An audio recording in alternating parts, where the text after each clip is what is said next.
The American dream has been colloquially defined as a unanimous and achievable goal for all American citizens. However, this is not true. The United States was established to benefit only white citizens. Everyone else, especially black citizens, were left in the dust.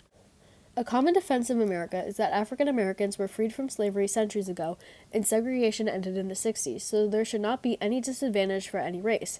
This argument, however, lacks understanding of the true plights of black Americans and the entrapping American economic cycle. Think of America as a racetrack, and the American dream is the finish line garnished with a white picket fence. All of the racers are lined up, but before the initiator blows his whistle, the white runner takes off. He runs for 100 meters before the black runner starts. At first, the ref tells the black runner that they can only walk. After 100 meters, they can jog, and after another 100, they can sprint. Despite the runners starting from the same place and running towards the same finish line, black people have been withheld from opportunities that were always granted to whites for so much time. White people were able to establish legacies through their work and generational wealth, but for much of our country's history, slaves were not able to build that economic legacy. Freed slaves were actually supposed to receive 40 acres of land grants. However, after the assassination of Lincoln, this idea was eliminated. The deficiency of land was ultimately a genesis of the modern wealth gap between whites and blacks, according to William A. Darity Jr. Home ownership is the most successful way to gain wealth, and without any home or wealth to start with, it is nearly impossible to build a fortune. During and after Reconstruction, there was no shortage of violence against black people either, and many houses and black-owned buildings were destroyed.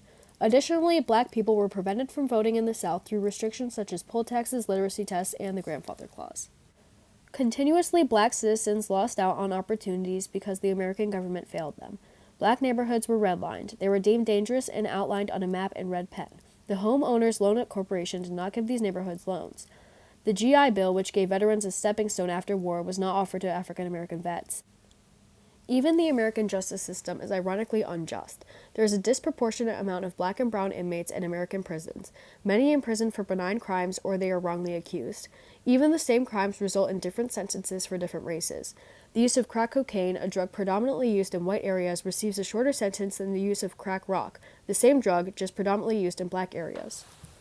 In his autobiography, Between the World and Me, Ta-Nehisi Coates writes about the American dream. He describes, quote-unquote, the dream as a fairy tale ending only applicable if the protagonist is white.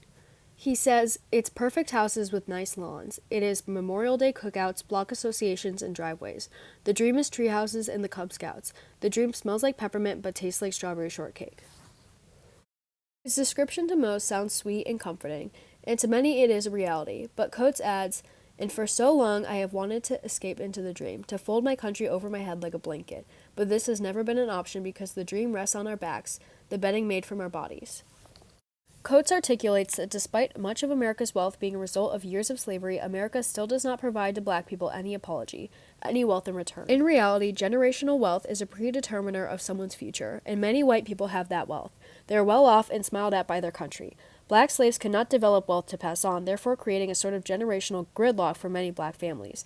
It doesn't help that the United States society has done very little to aid black citizens, and in the past oppressed them through Jim Crow laws and outward violence.